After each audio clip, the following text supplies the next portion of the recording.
അപ്പോൾ നമ്മൾ ഉണ്ണിയപ്പം ഉണ്ടാക്കാൻ വേണ്ടിയിട്ട് ഞാനൊരു ഒരു ഗ്ലാസ് പച്ചരി വെള്ളത്തിലിട്ട് കുതിർത്തിയിട്ട് അതൊരു 3 ഏലക്കായ കൂട്ടിയിട്ട് ഒന്ന് ക്രഷ് ചെയ്തെടുത്തിട്ടുണ്ട്.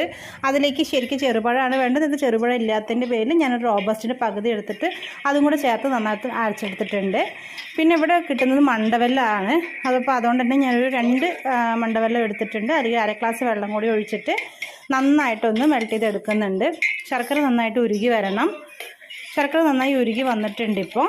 അപ്പോൾ അത് നമുക്ക് സ്റ്റവ് ഓഫ് ചെയ്യാം. നമുക്ക് അരച്ച് വെച്ച മാവ് ഒരു പാത്രത്തിലേക്ക് മാറ്റി കൊടുക്കാം. ഇതിലേക്ക് നമുക്കിപ്പോൾ ഉരുക്കിയ ശർക്കരപ്പാവ് ഒരു അരിപ്പ വെച്ചിട്ട് ഇതിലേക്ക് നമുക്ക് ഫിൽറ്റർ ചെയ്തിട്ട് ഒഴിച്ചു കൊടുക്കാം. ചൂട് കൊടുക്കാതെ തന്നെ ഒഴിച്ചോളൂ, കുഴപ്പമൊന്നുമില്ല. ഇത് നന്നായിട്ടൊന്ന് മിക്സ് ചെയ്തിട്ട് എടുക്കാം. ഈ മാവിലേക്ക് ശർക്കരപ്പാനി നന്നായിട്ട് തന്നെ ജോയിൻ്റ് ആവണം. അതുകൊണ്ട് നന്നായിട്ട് തന്നെ കൈവച്ച് ഇളക്കിക്കോളൂ. ഇനി ഒരു തേങ്ങ എടുത്തിട്ട് അത് നമുക്ക് പൂണ്ടെടുക്കണം. അതായത് ചിരവണ്ട, പൂണ്ടെടുത്തിട്ട് നന്നായിട്ട് നൈസായിട്ട് തന്നെ അത് അരിഞ്ഞെടുക്കണം. പൂണ്ടെടുത്ത് അതിൻ്റെ ഒരു നാലാക്കിയിട്ട് അത് സ്ലൈസ് ചെയ്തെടുക്കുക. ഇതുപോലെ സെൻറ്ററിൽ ക്രോസായിട്ട് വെട്ടിയിട്ട് അതിങ്ങനെ ചെറുതായിട്ട് അരിഞ്ഞെടുക്കുക. അങ്ങനെ ആകുമ്പോൾ എന്ന് വെച്ചാൽ നമുക്ക് നെയ്യിൽ വഴറ്റിയെടുക്കുമ്പോൾ നന്നായിട്ട് തന്നെ ബ്രൗൺ കളറായിട്ട് വാടി കിട്ടുകയും ചെയ്യും. ഉണ്ണിയപ്പത്തിലൊക്കെ ചെറുതായിട്ട് കിടന്ന് അത് കടിക്കാൻ കിട്ടുമ്പോഴാണ് ഒരു ടേസ്റ്റ് ഉണ്ടാവുക. അപ്പോൾ നന്നായിട്ട് മാക്സിമം എത്ര ചെറുതായിട്ട് അരിയാൻ പറ്റണോ അത്ര ചെറുതായിട്ട് തന്നെ അരിഞ്ഞെടുക്കുക. ഞാനിവിടെ മിൽക്ക് മിസ്റ്റ് നെയ്യാണ് എടുത്തിരിക്കുന്നത്. ഇത് നമുക്ക് ചട്ടി ചൂടായിട്ട് അതിലേക്ക് ഈ നെയ്യൊന്ന് ഒഴിച്ചു കൊടുക്കാം. ഈ തേങ്ങ നമ്മൾ അരിഞ്ഞു വെച്ചിട്ടുള്ള തേങ്ങ ഇതിൽ വഴറ്റിയെടുക്കാൻ വേണ്ടിയിട്ടാണ്. അപ്പോൾ ഞാനിത് ഇതിലേക്ക് ഇട്ട് കൊടുക്കുന്നുണ്ട്. ഇനി നന്നായിട്ടൊന്ന് കൈവിടാതെ ഒന്ന് വഴറ്റി കൊടുക്കുക.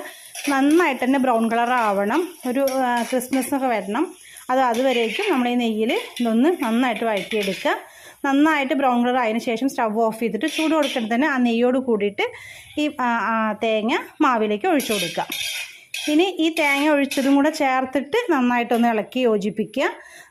മാവിലൊക്കെ നന്നായിട്ട് തന്നെ പിടിക്കണം. നന്നായിട്ട് തന്നെ മിക്സ് ചെയ്തോളൂ. നന്നായി മിക്സ് ചെയ്ത് എടുത്ത് വെച്ചതിന് ശേഷം ഒരു മിനിമം ഒരു 4 മണിക്കൂർ അല്ലെങ്കിൽ ഒരു 5 മണിക്കൂർ നമ്മളിത് അടച്ച് വെച്ച് റെസ്റ്റ് ചെയ്യാൻ വയ്ക്കാം. 5 മണിക്കൂറിന് ശേഷമാണ് നമ്മളിനി ഉണ്ണിയപ്പം ഉണ്ടാക്കാൻ തുടങ്ങുന്നത്.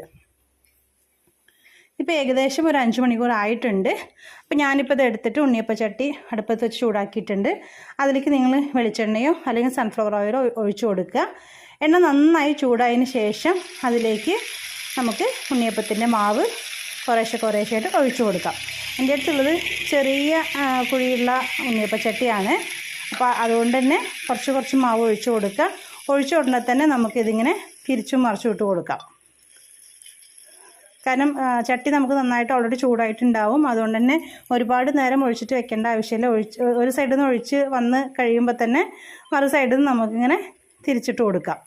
അപ്പം തന്നെ തിരിച്ചിട്ട് കൊടുക്കുകയാണെങ്കിൽ നമുക്കൊരു ബോൾ പോലെ കിട്ടും. അത് 2 സൈഡും ഒരേ ഷേപ്പിൽ നമുക്ക് കിട്ടും. ഇപ്പോൾ ഇവിടെ ഉണ്ണിയപ്പം റെഡി ആയിട്ടുണ്ട്. നന്നായിട്ട് തന്നെ വെന്തു ബ്രൗൺ കളറായി അടിപൊളിയായിട്ടുണ്ട്. ഇനി ബാക്കിയുള്ള മാവും കൂടി നമുക്ക് ഇതേപോലെ ഒഴിച്ച് ചുട്ടെടുക്കാം. അപ്പോൾ ഇത് അടിപൊളിയാണ്. നമുക്കൊരു 2 ദിവസമൊക്കെ സ്റ്റോർ ചെയ്ത് വയ്ക്കാം. പഴം ചേർക്കുന്നുണ്ടെങ്കിൽ മിനിമം ഒരു ദിവസമൊക്കെ തന്നെ പറ്റുള്ളൂ. പഴം ചേർക്കുന്നില്ലെങ്കിൽ നിങ്ങൾക്ക് ഒരു 3-4 ദിവസമൊക്കെ എടുത്ത് വെച്ച് കഴിക്കാം. അപ്പോൾ നല്ല ഒരു സ്റ്റോറേജ് ഒരു പാത്രത്തിൽ ഇട്ട് വെച്ചിട്ട് നിങ്ങൾക്ക് ചായക്കൊക്കെ കഴിക്കാവുന്നതാണ്. അപ്പോൾ ഒരു 4 മണി പലഹാരം പോലെ തന്നെ ഇടയിൽ നമ്മൾ കണ്ട സ്നാക്സൊക്കെ കഴിക്കുന്നതിനേക്കാളും ഏറ്റവും നല്ലത് തന്നെയാണ് നമ്മൾ വീട്ടിലുണ്ടാക്കി കഴിക്കുന്ന ഇതുപോലെയുള്ള നാടൻ പലഹാരങ്ങൾ. അപ്പോൾ എല്ലാവരും ഒന്ന് ഉണ്ടാക്കി നോക്കുക. അപ്പോൾ ഇത്രയാണ് നമ്മുടെ ഇന്നത്തെ വീഡിയോ. അപ്പോൾ വീഡിയോ ഇഷ്ടമായ എല്ലാവരും ലൈക്ക് ചെയ്യുക, കമൻറ്റ് ചെയ്യുക, ഷെയർ ചെയ്യുക, സബ്സ്ക്രൈബ് ചെയ്യാത്തവർ സബ്സ്ക്രൈബ് ചെയ്യുക. താങ്ക്